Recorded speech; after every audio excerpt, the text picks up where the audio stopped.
تسبیح کا طریقہ میں نے مغرب سے پہلے سکھایا. انہوں نے کہا میں کب پڑھوں؟ میں نے کہا ابھی مغرب کی نماز پڑھیے گا، اس کے بعد پڑھ لیجیے گا. مغرب کی نماز پڑھ کر فوراً انہوں نے مجھے کانٹیکٹ کیا، کہنے کہ مولانا آپ کہہ رہے تھے کہ ایک ہفتے میں اثر ہوگا. میں نے 10 دفعہ کہا تھا، وہ اثر شروع ہو گیا. بسم اللہ الرحمن الرحیم. اچھائی کی وائرس کیوں نہیں پھیلا دیتے؟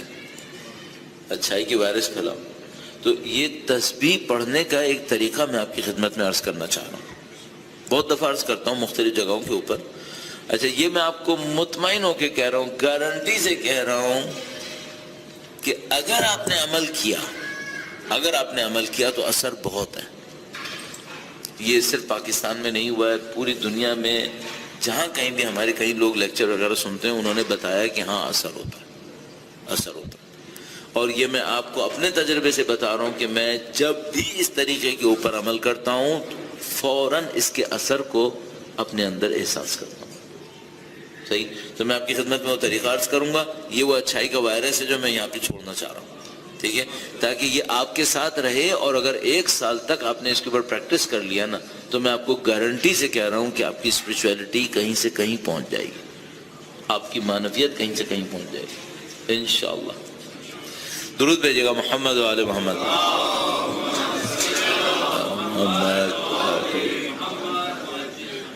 تسبیح تو میرے خیال میں تقریباً سبھی پڑھتے ہیں نا بھئی. بعض نافلہ نمازیں ہوتی ہیں، کچھ لوگ پڑھتے ہیں، کچھ لوگ نہیں پڑھتے. نماز شب شاید ہر کوئی نہیں پڑھتا ہوگا، نماز غفلہ شاید ہر کوئی نہیں پڑھتا ہوگا. تسبیح تقریباً سب لوگ نماز کے بعد پڑھ لیتے ہیں. بھائی طریقہ کار کیا رکھنا چاہیے؟ 3-4 پوائنٹس ہیں جو ہمارے ریگولر سننے والے نا وہ اس کو سن کے بور ہو چکے ہوں گے. میں 1-2 لوگوں سے معذرت خواہوں، لیکن یہ طریقہ کار اتنا امپورٹنٹ ہے، میں اس کو مس نہیں کرتا. میں نے کل بھی کہا تھا میں وہ انویسٹر ہوں جو اپنی انویسٹمنٹ کو صحیح جگہ پہ لگا کے جانا چاہتا ہے تاکہ مجھے ریٹرن ملتا رہے اس کا. تو آپ کریں گے مجھے ثواب ملے گا، میں اس کو ضائع نہیں کروں گا. آپ کو طریقہ کار عرض کروں گا. اللہ انشاءاللہ ہم سب کو عمل کی توفیق نصیب فرمائے. درود بھیجے گا محمد و آل محمد.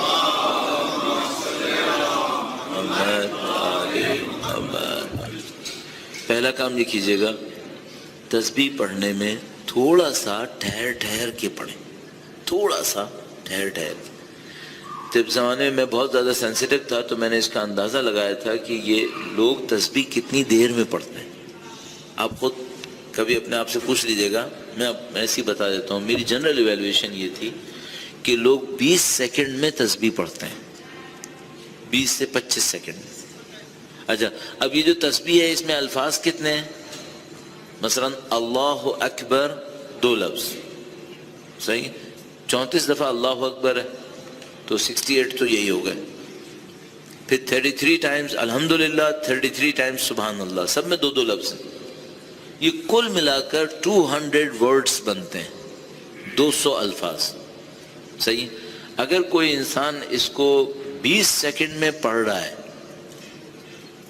تو اس نے 1 سیکنڈ میں کتنے الفاظ کہے ہیں؟ 10. اگر کوئی انسان 1 سیکنڈ میں 10 الفاظ کہے تو میننگ فل ہو سکتے ہیں؟ امپاسبل. مجھے اچھا نہیں لگتا یہ کام، لیکن میں پہلی دفعہ شاید کرنے کی کوشش کر رہا ہوں. اگر میں 10 سیکنڈ میں 20 سیکنڈ میں تسبیح ختم کروں تو کیفیت یہ بنے گی. کیا یہ تسبیح ہے؟ یہ تسبیح نہیں ہے، یہ قطعاً تسبیح نہیں ہے. اس کا مطلب ہے تسبیح کا اثر اس بندے کو مشکل ہے کہ مل پائے، بہت مشکل ہے، تسبیح کا اثر نہیں ملے گا. اچھا بس پہلا کام کیا کرنا چاہیے؟ پہلا کام یہ کرنا چاہیے تھوڑا سا ٹھہر کر اس کو پڑھنا. ٹھیک ہے؟ اچھا مثال کے طور پر عام لوگ 20 سیکنڈ میں پڑھتے ہیں، آپ کتنی دیر میں پڑھیں؟ ایسے ہی میں کہوں گا ٹو اسٹارٹ ود آپ 2 منٹ میں پڑھیں. 2 منٹ زیادہ ہوتے ہیں؟ 2 منٹ زندگی میں زیادہ ہوتے ہیں کیا؟ اچھا اگر آپ نماز کے بعد 2 منٹ بیٹھے رہیں گے تو کوئی نقصان ہو جائے گا آپ کا کیا؟ کوئی نہیں ہوگا. 2 منٹ کوئی چیز نہیں ہوتی. اور اگر آپ نے 5 وقت کی نمازوں کے بعد ہر نماز کے بعد بھی 2 منٹ لگائے تو ٹوٹل 10 منٹ لگیں گے. پورے دن کے اندر 10 منٹ، وہ بھی 2 منٹ کے کئی وقفوں کے ساتھ. اتنا کوئی مسئلہ نہیں ہے. اس سے آپ کی زندگی میں کوئی خلل ہوگا کیا؟ کچھ ہار جائیں گے آپ؟ نہیں. اور میں عرض کروں کہ بہت کچھ جیتیں گے انشاءاللہ تعالی. بس پہلا کام یہ کریں، تسبیح پڑھتے وقت تھوڑی سی اسپیڈ کم کر لیں. نمبر 1. نمبر 2، جو کچھ بھی پڑھ رہے ہیں آپ نے کم سے کم 33 ٹائمز پڑھنا ہے، کیونکہ 34 ٹائمز اللہ اکبر ہے، 33 الحمدللہ، 33 سبحان اللہ. یہ کر لیں کم سے کم شروع کے 10 الفاظ توجہ سے پڑھ لیں. مثلا آپ نے 10 دفعہ کہنا ہے، 34 ٹائمز آپ نے کہنا ہے اللہ اکبر، 10 دفعہ کم از کم توجہ سے کہہ دیں اللہ اکبر اللہ اکبر. اسپیڈ تقریباً اتنی رکھ لیں، اللہ اکبر اللہ اکبر اللہ اکبر اللہ اکبر. کیا توجہ دیں اس کے اندر؟ 2 چیزیں سوچنی ہیں، اللہ اور اکبر یعنی اس کی کبریائی، اللہ اور اس کی عظمت. اس کو آپ احساس کر لیں. مثال کے طور پر اللہ کی کبریائی اور عظمت کو سوچنے کے لیے آپ اپنے ذہن میں کیا لا سکتے ہیں؟ مثال کے طور پر اگر میں تسبیح پڑھ رہا ہوں اللہ اکبر اللہ اکبر، میں اللہ کی کبریائی سوچنا چاہتا ہوں تو میں چھوٹے چھوٹے پوائنٹس اپنے ذہن میں سوچ سکتا ہوں. مثال کے طور پر میں سوچ سکتا ہوں خدا تجھے مجھے مارنے میں کتنی دیر لگے گی؟ مائکرو سیکنڈ بھی نہیں، جو میں نے کل بھی عرض کیا تھا تفصیل سے. اگر خدا تعالی اس پہاڑ کو زمین سے ہلانا چاہے کتنی دیر لگے گی؟ وہ جو کشمیر میں زلزلہ آیا تھا اس میں پورا پہاڑ ہلا ہوا لوگوں نے دیکھا ہے. پورے پہاڑ کو یوں جیسے کسی نے چاقو سے سلائس کیا ہو، وہ تو میں نے خود کٹا ہوا دیکھا ہے. یہ خدا کی کبریائی ہے. اس کی کبریائی کیا ہے؟ 7 ارب انسان سب مل کر سجدہ کریں، اس کو اتنی سی چیز نہیں ملے گی. 7 ارب سب مل کر کفر کر دیں نعوذ باللہ تعالی، اتنی سی چیز کم نہیں ہوگی. اس کی کبریائی ہے. کسی کے دینے سے کچھ ملے گا نہیں، کسی کے لینے سے کچھ چھنے گا نہیں. یہ اس کی کبریائی ہے. اس کی کبریائی یہ ہے کہ بے شمار فرشتے ہر وقت اس کی تسبیح و تمجید میں مشغول ہیں. اس کی کبریائی یہ ہے. میں تسبیح کروں یا نہیں کروں اس کے اوپر کوئی فرق نہیں پڑنے کا. یہ کبریائی ہے اس کی. اس کی کبریائی کو سوچیں، اس کی عظمت کو سوچیں. اللہ اکبر اللہ، کتنا عظیم الشان خدا. 34 دفعہ آپ نے کہا، تھوڑا سا رک رک کے کہیں اور اس کی کبریائی کو، اس کی عظمت کو اپنے ذہن کے اندر لے کر آئیں. اگر آپ نے اس کام کو اچھی طریقے سے کر لیا، خدا کی عظمت آئی، تو پھر فوراً آپ کے دل پر خشوع طاری ہوتا ہے. فوراً آپ کے دل پر، جس کو ہم لوگ اردو میں کہتے ہیں، عربی کا لفظ ہے خضوع و خشوع. خضوع خشوع طاری ہوتا ہے. جیسے ہی خضوع خشوع طاری ہوتا ہے نا، ہلکا سا آپ کی آنکھیں نمناک ہوں گی. ہلکا سا آپ کی آنکھوں میں آنسو آئے گا. علامت میں نے آپ کی خدمت میں عرض کر دی. اگر آپ کی تسبیح صحیح شروع ہو گئی، آپ کو تسبیح کے 10-15 الفاظ کہتے کہتے ہی احساس ہو جائے گا میری تسبیح صحیح ہو رہی ہے. اور صحیح کرنے کے لیے کیا کرنا ہے میں نے آپ کی خدمت میں عرض کیا. ذرا سلو پڑھیں، مفہوم کو توجہ دیں. مثلا اللہ اکبر کہہ دیا، الحمدللہ میں کیا سوچوں؟ خدا کی نعمتوں کو سوچوں. بس جب آپ کہیں الحمدللہ تو کیا کریں؟ خدا کی نعمتوں کو یاد کریں. جتنا بھی آپ یاد کر سکتے ہیں، 10 20 5 6 جتنا بھی آپ کے ذہن میں آتی. اولاد آپ کو خدا نے نعمت دی، یاد کریں. اطاعتیں جو خدا نے دی، نعمتیں دی. اچھا آخر میں سبحان اللہ پہ پہنچے تو کیا کریں؟ سبحان اللہ پہنچے، خدا ان متعال کے بارے میں سوچیں، اپنے اس کے تعلق کے بارے میں سوچیں. خدا میرے اندر کمی ہے، کمی میرے اندر ہے، میں نے تیرا حق ادا نہیں کیا. ایک تسبیح کے اندر 2 منٹ کے اندر آپ یہ سب چیزیں سوچ سکتے ہیں. 2 منٹ میں اللہ اکبر اللہ اکبر اللہ اکبر، اللہ کی کبریائی کو سوچوں، پھر الحمدللہ الحمدللہ، اللہ کی نعمتوں کو شکر بجا لوں. ظہر کے بعد تسبیح پڑھی، کچھ نعمتوں کا شکر کروں. عصر کے بعد تسبیح پڑھوں، کچھ اور نعمتوں کا شکر کروں. ظہر کے بعد پوری تسبیح الحمدللہ، اولاد کا شکر کروں. الحمدللہ الحمدللہ خدا تو نے اولاد دی. عصر کے بعد الحمدللہ کہنے میں اپنے جسم کی نعمت کا شکر کروں. خدا تو نے مجھے صحت دی، توانائی دی. خدا تو نے مجھے رزق دیا، روزگار دیا. خدا تو نے مجھے دوسروں کے سامنے ہاتھ پھیلانے سے بچا دیا. یا اپنی تسبیح پڑھ لی، تسبیح تھوڑی سی ہلکی پڑھیں، مفہوم کے ساتھ پڑھیں، مفہوم میں نے آپ کی خدمت میں عرض کر دیا۔ ایک اور کام کر لیں، اگر آپ نے یہ کام بھی اس کے ساتھ کر لیا نا تو میرا میتھڈ یہاں پر پورا ہو جائے گا، جو میں عرض کرنا چاہ رہا تھا وہ یہاں پہ ختم ہو جائے گا۔ اور میں آپ کو دوبارہ گارنٹی سے کہہ رہا ہوں، اگر آپ نے ایک ہفتے بھی اس طریقے سے تسبیح پڑھ لی، اور میں ایک زمانے میں جب بہت زیادہ جذباتی ہوتا تھا نا کہتا تھا اگر ایک ہفتے بھی کوئی اس طرح تسبیح پڑھے نا اور اس کی روح نہ ہلے تو آگے تھوک دے۔ پھر جس زمانے بہت جذباتی ہو جاتا نا میں ایسے کہتا تھا، اب اتنا جذباتی نہیں ہوتا۔ اب میں کہوں گا تھوکنا کہیں اور جا کے تھوکو، میرے بچے تھوک رہے، ایسے تھوڑی۔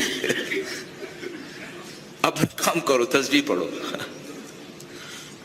تیسرا پوائنٹ کیا ہے؟ تیسرا پوائنٹ، میرے اندر جو سب سے بڑا لیکوڈ ہے وہ بلڈ ہے، یہ میری پوری باڈی میں گھومتا ہے اور میری پوری باڈی کے ایک ایک سیل تک پہنچتا ہے اس کا اثر۔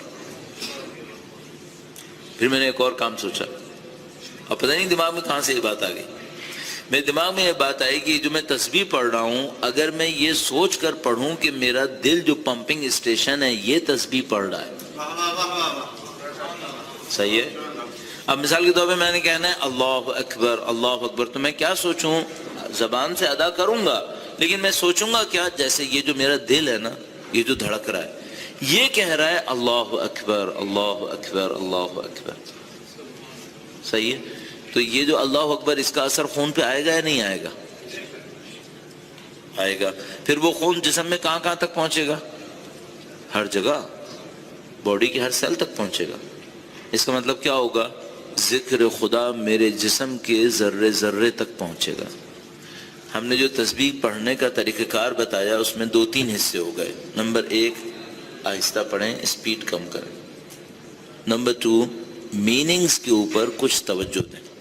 اللہ اکبر اللہ کی کبریائی، الحمدللہ خدا کی تعریف، سبحان اللہ نقص و عیب اپنی طرف، خدا میں نہیں ہے۔ تیسری بات یہ کہی کہ جب آپ ذکر کریں تو یہ سوچیں جیسے آپ کا یہ جو دل ہے یہ ذکر کر رہا ہے، اللہ اکبر اللہ اکبر اللہ اکبر الحمدللہ۔ میں آپ کو گارنٹی سے پھر دوبارہ کہہ رہا ہوں، کہنے کو تو میں کہہ دوں گا، یہ میں نے کہہ دی تسبیح کا طریقہ کار، میں چلا جاؤں گا، لیکن اگر آپ نے اس پر عمل کر لیا، جب بھی آپ عمل کریں گے آپ اپنے وجود پر اس کا اثر دیکھیں گے، جب بھی آپ کریں گے۔ اور بڑی تعجب کی ایک بات ہوئی، اس کا ایک اثر ہے جو میں نے آپ کی خدمت میں کچھ عرض کیا کچھ نہیں عرض کیا، وہ اثر میں دیکھا میرے اوپر ہوا، پھر میں نے یہ طریقہ کار پہلی دفعہ انٹرنیٹ پہ بتایا اپنی ایک اسپیچ میں۔ پھر کہیں میں بیٹھا تھا چیٹنگ کے لیے تو کسی نے کینیڈا سے مجھے اپروچ کیا اور انہوں نے کہا کہ مجھے اس پہ بات کرنی ہے تسبیح کے طریقے پہ۔ میں نے کہا جی فرمائیے۔ تو انہوں نے کہا کہ اس کے نتیجے میں فلاں تبدیلی آتی ہے، آپ پر بھی آئی تھی؟ تو مجھے سمجھ میں آیا کہ ہاں یہ جو تبدیلی آتی ہے یہ گلوبل ہے، صرف پاکستان میں نہیں آ رہی، کینیڈا میں بھی آ رہی ہے۔ پھر ایک دفعہ میں دبئی گیا، وہاں پر بھی ایک خاتون نے مجھ سے کہا کہ مجھے کچھ سکھائیں، تو میں نے ان کو کہا کہ میں آپ کو تسبیح کا یہ طریقہ سکھاتا ہوں۔ تسبیح کا طریقہ میں نے مغرب سے پہلے سکھایا۔ انہوں نے کہا میں کب پڑھوں؟ میں نے کہا ابھی مغرب کی نماز پڑھی گا اس کے بعد پڑھ لیجئے گا۔ مغرب کی نماز پڑھ کر فوراً انہوں نے مجھے کانٹیکٹ کیا، کہنے کہ مولانا آپ کہہ رہے تھے کہ ایک ہفتے میں اثر ہوگا، میں نے 10 دفعہ اللہ اکبر کہا تھا، وہ اثر شروع ہو گیا تھا۔ میں نے تو ابھی 10 دفعہ کہا تھا، تو مجھے یقین ہو گیا کہ ہاں یہ جو تسبیح کا اثر ہے یہ ہے صحیح۔ اب آپ کو یہ اثر ملنا چاہیے، اس شرط کے ساتھ جو میں نے آپ کی خدمت میں عرض کیا، اب اس کو انجام دیجئے۔ آپ کے دل کی پاکیزگی کے لیے، نورانیت کے لیے، آپ کی روح کی بلندی کے لیے انشاءاللہ بہت مفید نسخہ ہے۔ انشاءاللہ خدا آپ کو اور مجھے انجام دینے کی توفیق نصیب فرمائے۔ اس توفیق کے حصول کے لیے بآواز بلند درود بھیجیں، محمد و آل محمد، محمد و آل محمد وعجل فرج۔ میرا اپنا یہ خیال ہے کہ وہ فارسی میں کہتے ہیں شنیدن کئی بود مانند دیدن، سننا کبھی دیکھنے کی طرح ہو سکتا ہے کیا؟ میں سنانے پہ آپ کو نہ چھوڑوں، آپ خود دیکھیں. شنیدن کئی بہت مانند دی، آپ انشاءاللہ خود احساس کریں گے اسے، اور کوشش کرتے رہیں. بہت آسان. خیر ایک بات ہو گئی. اچھا اب ایک اور بات ہے اس سے ریلیٹڈ، چونکہ بات اسپریچولیٹی کی آئی ہے، روحانیت کی آئی ہے، معنویت کی آئی، تو ایک اور بات آپ کی خدمت میں عرض کرتا چلوں. کوئی انسان اس دنیا میں ایسا شاید ہی ہو، ممکن ہے ہو، ہمیں نہ پتا ہو، شاید ہی ہو جس کی اسپریچولیٹی ہمیشہ یوں اوپر جاتی رہے. معصوم کے سوا نہیں ہوتے. جو غیر معصوم ہوتے ہیں نا، ان کی اسپریچولیٹی یوں چلتی ہے، اوپر نیچے اوپر نیچے. ایک دن اچھا دن آتا ہے، دل چاہتا ہے عبادت کرنے کا، ایک دن ایسا دن آتا ہے بالکل دل نہیں چاہتا. یہ تقریباً سب کے ساتھ ڈرامہ ہے. آپ خود سوچئے، آپ نے دیکھیں کچھ ایسے لوگ کہ جو کبھی نماز بہت پابندی سے پڑھتے ہیں، پھر کچھ دن نظر آتا ہے بالکل نہیں پڑھتے. دیکھیں نا ایسے. میں نہیں کہہ رہا کہ عام آدمی کو اتنا برا ہونا چاہیے کہ پڑھے ہی نہیں. بعض اوقات کیا ہوتا ہے، کبھی ایسا ہوتا ہے عبادت کا دل چاہ رہا ہوتا ہے، کبھی زور زبردستی سے پڑھنی پڑتی ہے. یقین مانیے اس 18 سال میں جب سے پاکستان میں ہوں اور الحمدللہ تبلیغ کا کام کر رہا ہوں، اگر یہ تبلیغ ہے پتہ انسان میں نہیں آتا، تو اس میں کئی دفعہ ہوتا ہے کوئی دوست آ کر کہتا ہے مولانا میری نماز شب 1 گھنٹے میں ختم ہوتی تھی، اب فجر کی نماز مشکل سے پڑھتا ہوں. کئی دفعہ ہو چکا ہے میرے ساتھ کہ کسی نے آ کر کہا کہ مولانا نماز شب بھی 1 گھنٹے پڑھتا تھا، 2 گھنٹے نماز شب پڑھتا تھا، اب ایک فجر کی نماز مصیبت سے پڑھتا ہوں. ایک ذکر ہے، بہت مشہور ذکر ہے، وہ کوئی کیا کرتا تھا، وہ کچھ پریکٹس کے اندر کچھ لوگ کیا کرتے ہیں، تو وہ 360 مرتبہ سجدے میں جا کے کرنا پڑتا تھا. وہ میں نے کہیں پہ کسی کو بتایا تھا، تو وہ میرے پاس وہ 360 دفعہ سجدے میں جا کر وہ ذکر کیا کرتا تھا. پھر کہیں بہت عرصے کے بعد کہیں ملا تو مجھے پتا چلا کہ اس کے حالات کچھ مصیبت میں پڑ گئے. میں نے اس سے پوچھا کیا ہوا؟ کہنے کا مولانا آپ کو یاد ہے میں ہر رات 360 دفعہ وہ ذکر کرتا تھا سجدے میں. میں نے کہا ہاں. کہنے کا مولانا ابھی فجر کی نماز بھی مصیبت سے پڑھتا ہوں، سب ختم ہو گیا. یہ کیس روٹین کا کیس ہے. لوگوں کی معنویت ایک طرح سے یوں نہیں چلتی، گرتے ہیں پڑھتے ہیں، گرتے ہیں پڑھتے ہیں، اس طرح ہوتا ہے. اچھا میں کہتا ہوں چلو یہ بھی نارمل ہے. اب پھر ایسا نہ ہو کہ گرے تو بالکل ہی نیچے چلے گئے، یہ نہیں ہونا چاہیے. ٹھیک ہے تھوڑا بہت لڑکھڑائے، آگے پیچھے ہو گئے، ادھر ڈوبے ادھر نکلے. ڈوبو نکلو بھی تو صحیح، پھر ادھر ڈوبو ادھر نکلو پھر. اچھا میں اپنی طالب علمی کے اندر اس کے اوپر بہت سوچتا تھا کہ یہ کیا معاملہ ہوتا ہے، تو ڈوبتا ہے نکلتا ہی نہیں ہے پھر، اور ڈوبتا ہے تو بہت گہرا ڈوب جاتا ہے. کچھ ایسا ہو سکتا ہے کہ انسان تھوڑا بہت تو کھسکے بالکل نیچے تک نہ جائے. تو مجھے سمجھ میں آیا کہ ہاں کچھ چیزیں ایسی ہوتی ہیں جو انسان کو اس فلوٹنگ کنڈیشن کے اندر روک لیتی ہیں، ڈوبنے نہیں دیتی. یہ تسبیح ان میں سے ایک ہے، یہ تسبیح ان میں سے ایک ہے، ڈوبنے نہیں دیتی انسان کو. اگر کوئی تسبیح کو صحیح پڑھے، جو میں نے ابھی آپ کی خدمت میں عرض کرنے کی کوشش کی، اس سے مشابہ کچھ کر لے، تو تقریباً سکون سے کہہ رہا ہوں ڈوبنے نہیں دے گی، بالکل نہیں ڈوبے گا. تھوڑا بہت آگے پیچھے جھٹکا لگتا ہے انسان کو اپنے گناہوں کی وجہ سے، لیکن ایک دم نہیں ڈوبتا. ایک کام یہ کرے، تسبیح عرض کر رہا ہوں، دوسرا ایک اور کام کر لے تو پھر تقریباً یقین ہے کہ نہیں ڈوبے گا اگر صحیح کر لے. وہ کیا ہے؟ روزانہ سید الشہداء کی کوئی ایک زیارت پڑھ لے. اللہم صلی علی محمد وآل محمد وعجل فرج ان الحسین مصباح الہدی و سفینۃ النجات. سفینہ نجات، نجات کی کشتی، ڈوبنے نہیں دیتی. اگر کوئی اس سے متصل رہے، امام حسین کا نام ڈوبنے نہیں دے گا، ہمیشہ ہدایت کے راستے پہ رہے گا. بس اذان محترم، یہ جو فلکچویشن آتا ہے اسپریچولیٹی کے اندر، اس کا سولوشن کیا ہے؟ اس کا میں نے کہا سولوشن تو یہ تو نہیں ہوگا کہ فلکچولیٹی نہ آئے، نہیں آئے گی ابھی بھی، لیکن کمپلیٹ نہ ڈوبے. اس کے لیے 2 کام کر لے. نمبر 1، یہ جو تسبیح میں نے آپ کی خدمت میں عرض کیا، اس کو اس طرح سے پڑھ لے. نمبر 2، سید الشہداء کی کوئی ایک زیارت ہر روز کرے. اچھا، زیارت کا بھی ایک ادب ہے، زیارت کا بھی ایک ادب ہے. حتی الامکان آپ کوشش کریں جب زیارت کریں تو یہ سوچیں کہ جس کی زیارت کر رہے ہیں وہ سامنے کھڑے ہیں. حتی الامکان کوشش کریں. آپ جس کی زیارت کر رہے ہیں، جن امام معصوم کی زیارت آپ کر رہے ہیں، ان امام معصوم کو سوچیں کہ وہ سامنے کھڑے ہیں. آپ کی زیارت رنگ ہی کچھ اور ہو جائے گا، اس کا اثر کچھ اور ہو جائے گا. یہ چھوٹی چھوٹی سی باتیں ہیں انسان محترم، جس کے ذریعے سے ہم اپنی اسپرچویلٹی کو، اپنی روحانیت کو تقویت دے سکتے ہیں.